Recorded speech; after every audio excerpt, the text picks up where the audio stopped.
pembangunan negara dan industri. Menjelajahi konsep dan perspektif. Pertanyaan tentang teori pembangunan negara dan industri menyinggung dua konsep penting yang saling terkait, pembangunan negara dan pembangunan industri.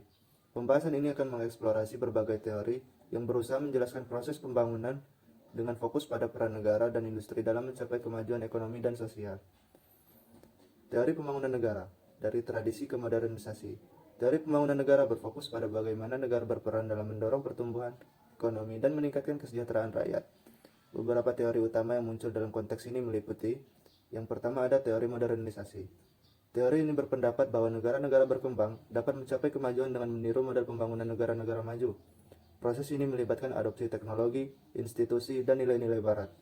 Teori ini menekankan peran negara dalam menciptakan lingkungan yang kondusif bagi investasi dan pertumbuhan ekonomi. Dan yang kedua adalah teori dependensi.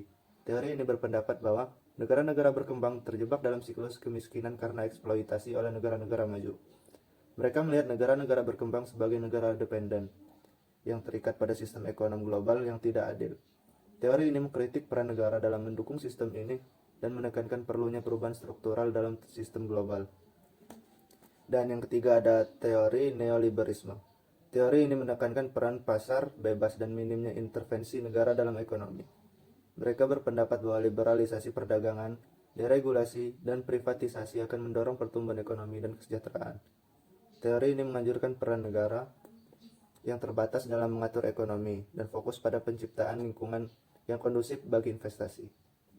Dan selanjutnya ada teori pembangunan industri dari klasik ke modern. Teori pembangunan industri berfokus pada bagaimana sektor industri dapat menjadi penggerak utama pertumbuhan ekonomi. Beberapa teori utama yang muncul dalam konteks ini meliputi: yang pertama ada teori klasik. Teori ini yang dipelopori oleh Adam Smith menekankan peran pasar bebas dan spesialisasi dalam mendorong pertumbuhan industri.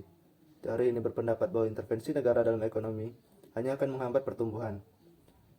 Teori yang kedua ada dari Keynesian. Teori ini yang dikembangkan oleh John Maynard Keynes menekankan peran intervensi negara dalam mengatur ekonomi melalui kebijakan fiskal dan moneter. Teori ini berpendapat bahwa negara dapat merangsang pertumbuhan industri dengan meningkatkan permintaan agregat melalui pengeluaran pemerintah dan investasi publik. Dan yang terakhir ada teori perkembangan. Teori ini yang dikembangkan oleh ekonom seperti Rostow dan Hirschman menekankan peran investasi dan teknologi dalam mendorong pertumbuhan industri. Teori ini berpendapat bahwa negara-negara berkembang harus fokus pada pembangunan infrastruktur dan pengembangan sumber daya manusia untuk mencapai kemajuan industri. Hubungan antara teori pembangunan negara dan industri. Apa sih hubungan antara teori pembangunan negara dan industri? Teori pembangunan negara dan industri saling terkait dalam hal kontribusi sektor industri terhadap pendapatan nasional. Nah, dalam hal ini, sektor industri dan jasa berkontribusi lebih besar terhadap pendapatan nasional. Perkembangan sektor industri meningkatkan permintaan barang-barang industri, yang kemudian diikuti oleh perkembangan investasi dan perluasan tenaga kerja. Dalam hal pembangunan negara dan industri, memiliki tantangan tersendiri, diantaranya yaitu ketimpangan. Pertumbuhan ekonomi yang tidak merata seringkali mengakibatkan ketimpangan pendapatan dan kekayaan. Yang kedua ada kerusakan lingkungan. Industrialisasi menyebabkan polusi yang kemudian menyebabkan kerusakan lingkungan. Dan terakhir ada ketergantungan. Seringkali negara berkembang ketergantungan kepada negara-negara maju, yang dalam hal ini merupakan tantangan tersendiri dalam perkembangan negara dan industri. Selanjutnya adalah tantangan dan implikasi pembangunan negara dan industri. Pembangunan negara dan industri menghadapi berbagai tantangan termasuk diantaranya adalah yang pertama adanya ketimpangan. Ketimpangan pertumbuhan ekonomi seringkali tidak merata, menyebabkan ketimpangan pendapatan dan kekayaan. Yang kedua adanya kerusakan lingkungan.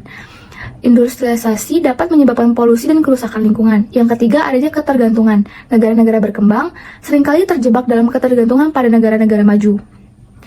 Pembangunan negara dan industri memiliki implikasi penting bagi masyarakat, termasuk yang pertama adanya peningkatan standar hidup, yang kedua adanya penciptaan lapangan kerja, dan yang ketiga adalah peningkatan kualitas hidup. Kesimpulannya, teori pembangunan negara dan industri menawarkan kerangka kerja untuk memahami proses pembangunan ini.